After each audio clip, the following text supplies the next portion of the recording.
Allô? Allô? Allô? Allô? Oui, allô, bonjour, vous êtes à l'antenne. Oui. Ouais, allô? Oui, nous voulons dégluer. Bonjour, docteur. Bonjour. Oui, je voudrais vous poser une question parce que moi, je suis diabétique insulinodépendante. Oui. D'ailleurs, je me fais traiter à Saint-Joseph. D'accord. De temps en temps, je fais des glycémies que je ne comprends pas. Parce que, bon, je ne dis pas que j'ai une hygiène alimentaire normale, mais je me méfie beaucoup parce que j'ai été stentée 2 fois du cœur. D'accord. Et que aussi j'ai du cholestérol et une tension artérielle, mais il m'arrive d'avoir des glycémies que je ne peux pas m'expliquer. Et comme j'ai ces glycémies-là, je me fais un peu d'insuline dans mon corps. Est-ce que c'est normal ou c'est pas normal? Bah, d'abord, avoir une glycémie élevée lorsqu'on est traité par insuline, c'est pas normal. Ça, c'est clair. Pardon? Déjà, avoir une glycémie élevée lorsqu'on est traité par insuline, ou bien même par comprimé, c'est pas normal. C'est-à-dire tout simplement qu'il va falloir tout simplement rechercher qu'est-ce qui est à l'origine de cette glycémie élevée. Ben, on a fait toutes les recherches et je n'arrive pas à comprendre. Alors, le problème, c'est pas au niveau des recherches. Ça ne se passe pas au niveau des recherches. Ça se passe essentiellement sur une étude, à peu près sur les 24 ou 48 heures, de votre mode de vie alimentaire et de votre activité. Parce qu'il n'y a pas seulement je mange, je me pique, ou bien je fais de l'activité physique, je me pique ou je ne me pique pas. Il faut étudier ce qui s'est passé durant les 24 heures. Est-ce que j'ai beaucoup trop mangé? Est-ce que j'ai fait moins de doses d'insuline? Est-ce que je ne me suis pas reposé ce jour-là? Par exemple, le dimanche, les gens mangent, boivent le ataïa et puis restent à la maison. Et si effectivement, après, dans l'après-midi, votre glycémie est élevée, bah, c'est parce que tout simplement, vous n'avez pas bougé. D'accord? Le seul traitement, ce n'est pas l'insuline. Le traitement, il y a l'hygiène de vie alimentaire, l'hygiène de vie par l'activité physique. Les médicaments ne viennent qu'après. Donc ça, votre médecin, il a beau vous hospitaliser pour faire des recherches, il ne trouvera jamais. Il faudra tout simplement que vous-même, vous arriviez à regarder votre carnet de glycémie ou votre appareil de lecteur de glycémie et de mettre en note qu'est-ce qui s'est passé dans la journée. Vous savez qu'il suffit que vous soyez un peu énervé, le diabète, la glycémie, elle monte. Hein. Il suffit que vous ayez une mauvaise nouvelle, le diabète peut monter. Vous avez un stress, le diabète peut monter. Donc on a beau vous mettre à l'hôpital, si effectivement on n'étudie pas ou on ne vous écoute pas, on ne pourra jamais comprendre effectivement pourquoi ça monte. Maintenant, avec tous ces éléments-là, on essaie à ce moment-là de proposer un protocole d'insuline que vous avez certainement qui est bien fait par mes amis de Saint-Joseph, il n'y a pas de souci. Merci beaucoup. J'espère que vous êtes satisfait. À bientôt. À bientôt. Merci, au revoir. Richard, nous allons enchaîner avec un deuxième. Allô? Allô? Oui, madame, vous êtes à l'antenne. Oui, bonjour. Donc, on vous remercie de l'exposer sur le diabète. Moi, j'ai juste 2 questions à poser. Une première, c'était pour vous, en tant que médecin spécialiste, j'aimerais savoir comment ça se fait qu'au Sénégal, il y a beaucoup de diabétiques. Est-ce que c'est dû à la pauvreté, à l'alimentation ou manque de soins, je ne sais pas. Donc ça, c'est la première question. La deuxième question, c'est que j'ai remarqué que pour que le diabète, que des chocs peuvent déclencher les diabètes, parce que je connais des gens qui ont eu leur diabète après un choc. Est-ce que c'est démontré scientifiquement que les chocs peuvent déclencher le diabète? Merci. Merci. Merci, Yéja. Nous allons prendre notre auditeur, donc j'espère que vous avez noté. Allô? Allô? Allô? Allô? Oui, on vous écoute. Waaw, ok. Kooku la. Waaw, tonton Ibou Mbaye yaa ngi ci ligne bi nga lay déglu docteur nga lay déglu. maa ngi nuyu toute la communauté sénégalaise di baal ak ñëpp di baal. Waaw, maa ngi leen di nuyu. Allô, tonton. Oui. Est-ce que mën nga fay rajo bi parce que day am décalage. Dafa am écho. Waaw. D'accord. Allo? Oui. Waaw, ñu ngi lay déglu. Waaw, maa ngi lay dégg, oui. Voilà, docteur a ngi déglu. Je leen di nuyu rek di leen ziar toute la communauté sénégalaise di seet ni ngeen def te tamit am kontaan bu rëy ci intervention wu docteur bi nga xam ni vraiment maa ngi rejoindre sama rakk jooju Pape Seck li muy wax ci lu baax ci moom. Alors tamit ma leen di encouragé bu baax émission yi mel nii dafa baax ci la communauté parce que am na ñu bare maa ko doon wax dimanche passé ñu ngi am yenn maladies yi te duñ ko xam te ñu mel na docteur tey jii moom defe naa ni leeral na bopp yépp ñu ci bare am nañu ci ay lu leer ci seen bopp quoi te ñu koy encouragé bu baax ci entreprise bi mu yore xam naa temps yi xaw na ma ko di gis mais dama nekkoon ci ay affaire quoi xam naa ni daan gisee incha allah maa ngi koy ñaanal bu baax bonne entreprise dans ci li muy def ak njabootam ak toute la communauté sénégalaise quoi di baalu ak ñëpp di baal ñëpp quoi di leen encouragé yow tamit yaa ngi di jaay ak Lamine quoi. kon nag Martin ñu ngi encouragé bu baax a baax di la ñaanal yàlla quoi incha allah. amiin jërëjëf. Merci beaucoup. Donc voilà, donc nous allons vous laisser répondre à Djedja. Alors, pour la dame effectivement qui a posé cette question, le problème du diabète au Sénégal, ce n'est pas un problème essentiellement du Sénégal. Le diabète, c'est un problème de santé publique mondiale. Tout à l'heure, Lamine disait qu'il y a quelques jours, il y a 2 jours, j'étais à Dubaï, donc pour une conférence. Aujourd'hui, il y a environ 400 millions de diabétiques dans le monde. Et dans les pays en voie de développement ou les pays sous-développés, vous appelez comme vous voulez, le problème c'est que ces pays-là vont avoir une croissance exponentielle de leur prévalence du diabète. C'est-à-dire que le nombre de diabète par habitant va augmenter. Je prends la région de Saint-Louis où j'étais au mois de juillet. La prévalence du diabète à Saint-Louis est environ de 10 à 14%. À Thiès, que je connais un peu mieux, elle est environ de 10%. Donc ça veut dire tout simplement que s'il y a une population, je ne sais pas, de 200 000 habitants à Saint-Louis, ça veut dire qu'il y a 20 000 patients diabétiques à Saint-Louis, qu'on en a répertoriés. Donc il y en a qui se méconnaissent. Maintenant, pourquoi? Bien entendu, comme je disais tout à l'heure, 90% de ces patients-là sont les diabétiques de type 2. Donc c'est les diabétiques qui n'ont pas de problème de génétique, virus, ainsi de suite. C'est parce que tout simplement, c'est un problème de mode alimentaire. Aujourd'hui, déjà nous, notre mode alimentaire n'est pas si vraiment, en dehors des, peut-être pour revenir un peu à Casamance, comme on disait à l'introduction, des gens qui mangent essentiellement du riz blanc, donc du poisson, donc des protéines, ça va. Mais quand on regarde bien le reste de la population, on ne peut pas se permettre aujourd'hui d'avoir une alimentation un peu à l'américaine. Ce n'est pas possible. Et aujourd'hui, nos jeunes mangent pratiquement comme les Américains. Ils veulent manger comme les Américains. Donc déjà, notre tchéboudjen, il y avait trop d'huile, d'accord? Il y avait du poisson, il y avait des légumes, donc c'était bien. Mais on ne peut pas se permettre aussi d'avoir une alimentation qui est trop riche en acides gras saturés, parce que ce soit l'huile de palme, que ce soit l'huile, je veux dire, qui est faite d'arachide, ce sont des acides gras qu'on appelle saturés. C'est-à-dire que ça va concourir à augmenter notre taux de cholestérol. Donc il faut revoir notre alimentation, même si il faut manger local, je le dis, mais peut-être qu'à midi, un bon tchéboudjen, ça ira bien, mais le soir, le tchéboudjen, ça n'ira pas. D'accord? Parce qu'on n'aura pas d'activité physique derrière. Mais peut-être le soir, il faudra manger peut-être de la salade, des légumes, une bonne viande grillée sans gras, ou bien tout simplement un bon poisson grillé. Voilà. Donc un problème alimentaire, nutritionnel, un problème environnemental qui fait qu'aujourd'hui, avec la mondialisation, les gens mangent un peu plus gras, un peu plus sucré, raison pour laquelle les gouvernements ont pris effectivement ces décisions-là de taxer effectivement tout ce qui est un peu sucré, et donc ce qui fait qu'à ce moment-là, le Sénégal n'est pas en reste. Partout dans le monde, il y a du diabète. Alors après, vous m'avez parlé des problèmes du choc. Oui, effectivement, le stress peut entraîner aussi un diabète, donc ça peut je suis tout à fait d'accord avec vous là-dessus. Hein? Voilà, donc merci docteur. Nous allons, bon, Djedja, vous avez compris que quelque part il est sceptique sur notre tchéboudjen Penda Mbaye là. Hein? Son avenir est menacé, j'ai l'impression. Pour le soir. Ah, pour le soir, bon, ça va. Donc pour midi, c'est bon. Pour midi, ça va. Bon, les serviteurs vont être contents. Voilà. Oui, donc nous allons partir aujourd'hui jusqu'à Arles. Et oui, nous avons un auditeur qui nous appelle depuis Arles et ça fait toujours plaisir qu'on soit aussi écouté dans ce coin des Bouches-du-Rhône. Bonjour monsieur, vous êtes à l'antenne. Oui, bonjour à tous. Bonjour. Donc, je voudrais vous féliciter déjà pour votre émission. Et j'espère que Martin m'a reconnu. Je te reconnais de suite.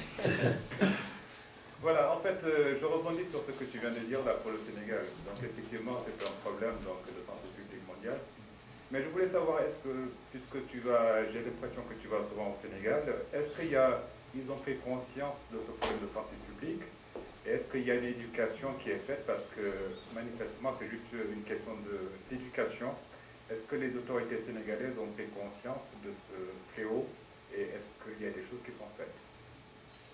Merci Ismaël. Alors je précise aussi qu'Ismaël Tal est un Sénégalais et médecin à Arles. Voilà. Donc, merci beaucoup donc.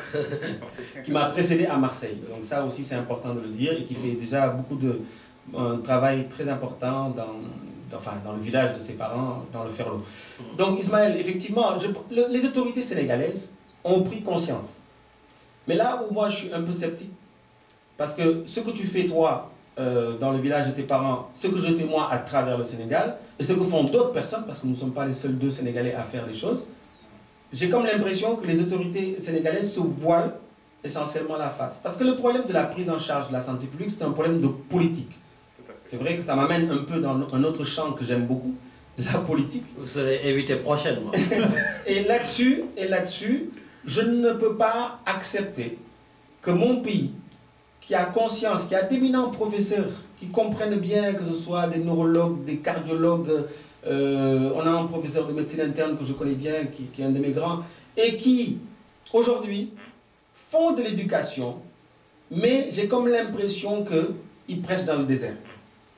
Et comment, moi, je ne puis accepter qu'étant à Marseille ici depuis plus de 25 ans, je me dise il va falloir que je fasse quelque chose que les autorités sénégalaises elles-mêmes devraient faire. Ce n'est pas de mon ressort. Moi, j'aurais pu tranquillement me dire je suis un Sénégalais comme un autre, avec tous mes problèmes, je reste là. Mais je me suis dit non, il va falloir que je prenne ton bâton de pèlerin, que j'engage des actions avec des médecins français et même étrangers, parce que j'ai une association, dans mon association, Papsec pourra le dire, il y a des Tunisiens, il y a des Algériens. J'ai dit non, on commence par le Sénégal. Oui. Charité Bien-Entendue commence par nous-mêmes. Donc nous, on a commencé une petite action à Thiès, sans l'aide des autorités sénégalaises, en leur montrant tout simplement qu'on pouvait faire aussi bien, voire mieux qu'eux. Une bonne volonté.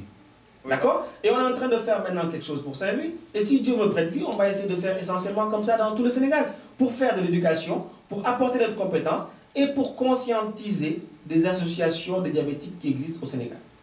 Et aujourd'hui, moi, cette question à laquelle tu me poses, Ismaël, si j'en avais la réponse, je serais le plus heureux. Je vais te donner juste un petit exemple, si je me permets, comme on a un peu de temps.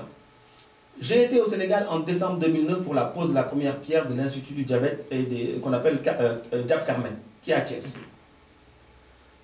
Le jour de cette inauguration, de la pose de la première pierre, le représentant du ministère de la Santé, qui n'était pas là, parce qu'il y avait un problème de passation de pouvoir à l'époque, entre Thérèse Koumbe et l'actuel ministre Modiane Fada, qui ne pouvait pas venir, qui nous a envoyé un représentant, dont je tairai le nom, par respect.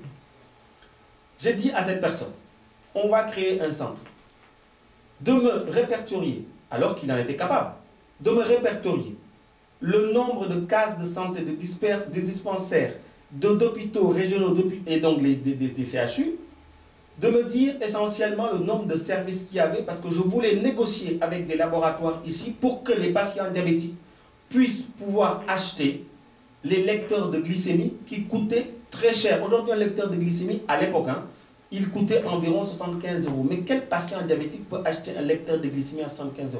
Et j'étais en train de négocier avec le laboratoire qui les fabriquait pour pratiquement diviser le prix par 4. Le laboratoire me demande, donne-moi le nombre de services qu'il y ait pour qu'au moins dans chaque service, on ait au moins un lecteur de glycémie. Tu sais bien comme moi qu'il y a des patients diabétiques qui se méconnaissent, qui viennent à l'hôpital, qui se font perfuser, qui rentrent dans le coma, qui en meurent. Après, on se dit, mais il était diabétique. Et ça, c'était aussi notre bataille.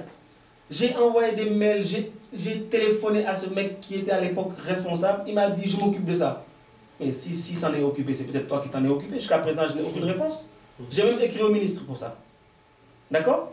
Et je suis dans une autre bataille en dehors aujourd'hui pour le suivi des patients diabétiques avec l'hémoglobine glyquée.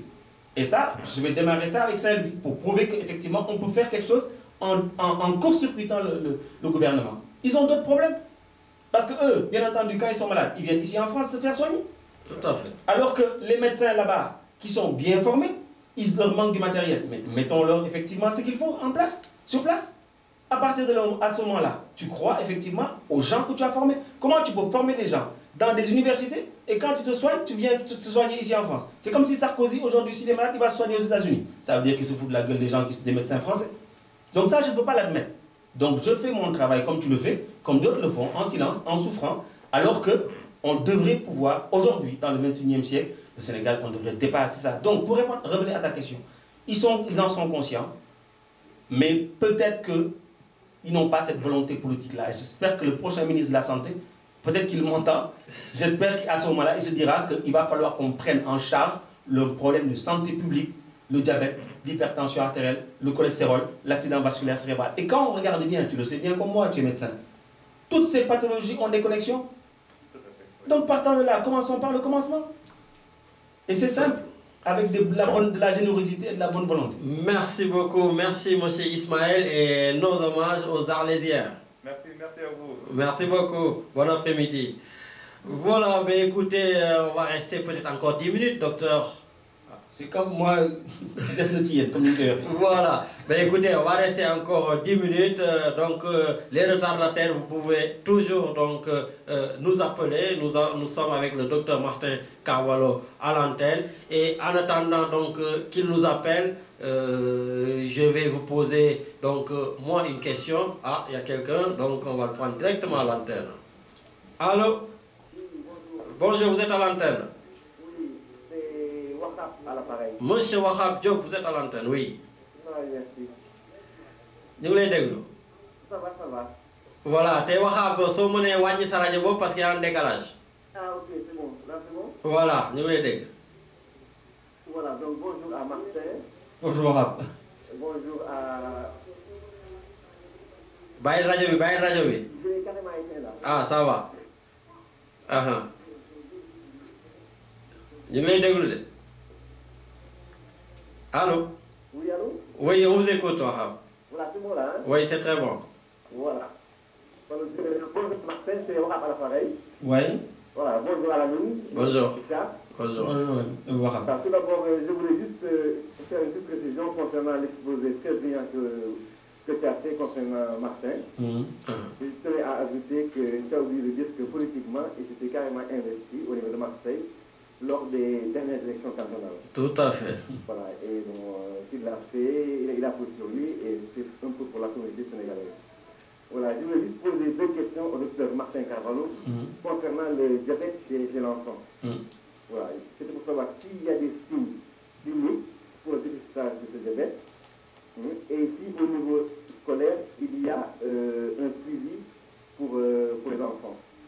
Voilà, parce que c'est quand même assez important de savoir pour l'enfant si au niveau national, au niveau mondial, il y a des statistiques pour voir un peu comment ça se passe. Merci Wahab pour votre question.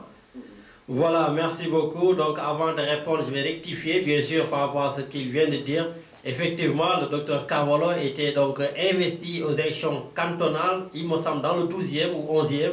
Voilà, et voilà, je pourrais être un peu complet, mais je savais qu'il y a plein de choses que j'allais oublier. Et puis je pense même que prochainement, pourquoi pas, il aussi va s'investir sur le plan politique concernant le Sénégal. Ça, je me vois pour vous, je pense. Mais bon, on en reparlera.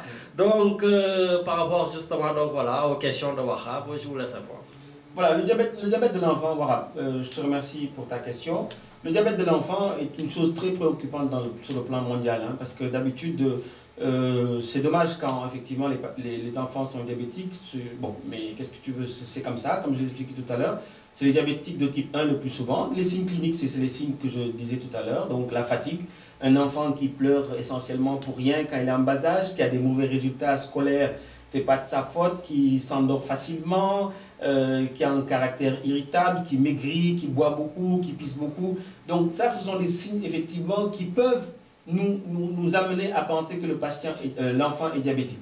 Mais c'est pas facile parce que les enfants aussi ils courent, ils ont besoin de boire. Après ils boivent, ils ont envie de pisser. Donc c'est pas si facile que ça. Mais une petite prise de sang permet de pouvoir faire le diagnostic.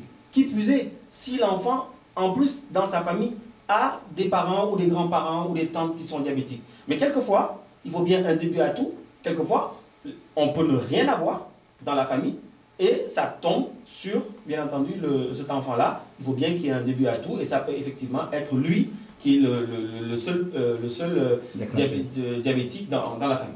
Donc, il y a un suivi, oui, il y a un suivi. Ici en France, il y a un suivi. Ça, je le sais.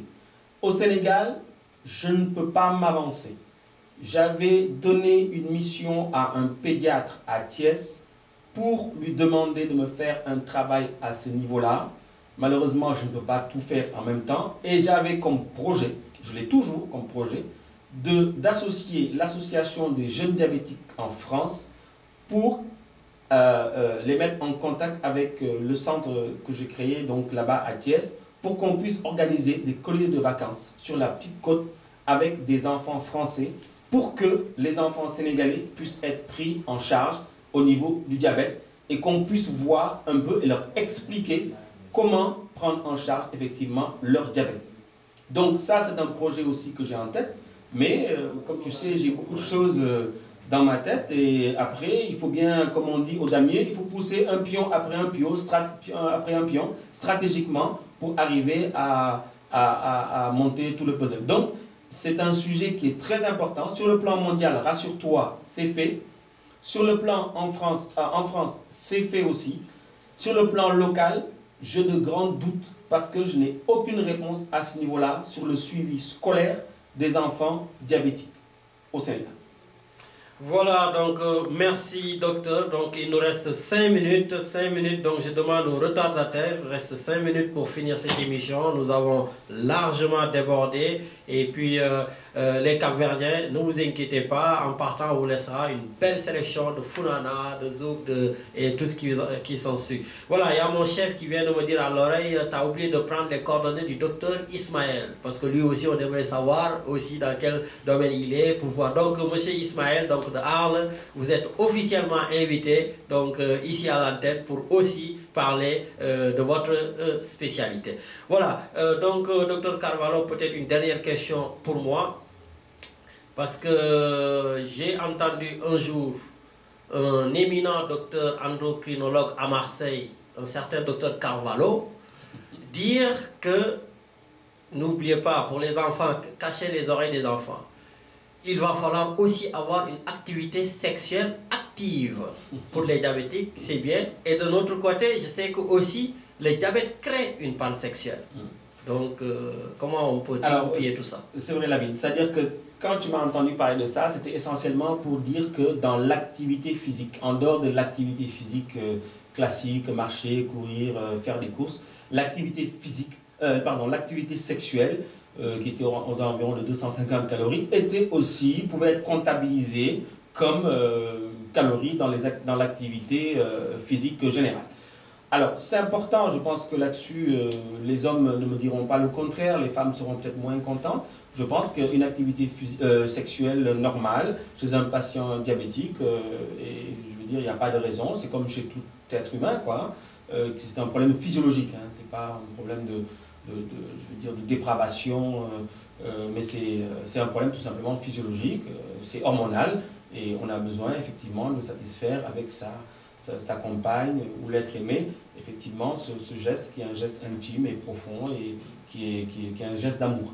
Donc, c'est pas parce qu'on est plus diabétique qu'il faut en faire plus, ça ne sert à rien hein, d'en faire plus, et il faut le faire effectivement normalement. Donc, c'était uniquement dans ce cadre-là. Oui, alors maintenant, c'est vrai que nos patients diabétiques peuvent avoir aussi des artériopathies génitales. Je l'ai omis de le dire tout à l'heure, c'est vrai, c'est une des raisons qui fait que certains patients diabétiques peuvent avoir ces complications-là. Pourquoi? Parce que pareil, au niveau sexuel, il ne faut pas penser que le sexe est un muscle, hein, c'est pas un muscle du tout, c'est comme une éponge, et qui est tout simplement, qui s'engorge et se dégorge en fonction de la pression veineuse qui vient au niveau de la verge. Donc quand il y a une atteinte de l'artère au niveau de la verge, bien entendu, on a une artériopathie génitale qui va expliquer la réduction de la performance sexuelle. Mais attention, je remets bien les choses dans le cadre. Il faut savoir que la performance sexuelle aussi diminue avec l'âge. Hein. Il ne faut pas croire que ce qu'on pouvait faire à 20 ans, on est capable de le faire à 60 ou 70 ans. Il faut, hein, tout est relatif, il faut bien se calmer. Donc maintenant, qui plus est, si en plus de ça, on est diabétique, et qu'on a une artériopathie génitale, c'est plus embêtant effectivement pour la compagne, mais je pense que si on explique les choses tranquillement, on peut avoir des relations saines sans pour autant rentrer dans le cadre de la performance et que ce soit plutôt très intime, très chaleureux, très amoureux, sans pour autant que ce soit un problème de performance sexuelle. Voilà ce que je pourrais dire. Merci pour cette performance et nous allons partir avec un dernier auditeur, le dernier des derniers. Et tout simplement, c'est monsieur Augustin. Allô? Allô, oui. Ça va? Oui, grave. Je tiens quand même à te remercier pour ton émission. J'ai bien suivi le débat de Dr Carvalho et j'ai tenu une note sur le Coca Light là. Parce que, ouais, comme mon tendance à la maison, là, on a tendance à boire tout ça. Alors, donc, j'ai bien suivi ces conseils. Et parce que aussi, je te remercie aussi pour tes 2 minutes, vous nous voyez, quoi, parce que j'avais l'oreille collée qui radio. C'est bien. Voilà. Et tout simplement, moi, je voulais remercier le Dr Carvalho. J'ai bien suivi son émission. Et nous, nous, nous, quoi. Puis nous, il yàlla na ko yàlla may gudd fan comme yow la avec Mamadou Ndiaye li ngeen di def lu rafet la. Amiin. Allez, je vous souhaite un bon dimanche. Docteur Carvalho, ñu ngi koy félicité kii émission am ak liggéey yu muy def pour Sénégal. Voilà. Dans le monde entier, quoi. Un mot, monsieur Carvalho. Merci, grave. Je pense que là-dessus, j'ai rien à dire. Merci, quoi. Voilà. Voilà, donc merci beaucoup, Dr Carvalho. On le laisse respirer 10 secondes. Tu nous mets un petit morceau et on clôture l'émission.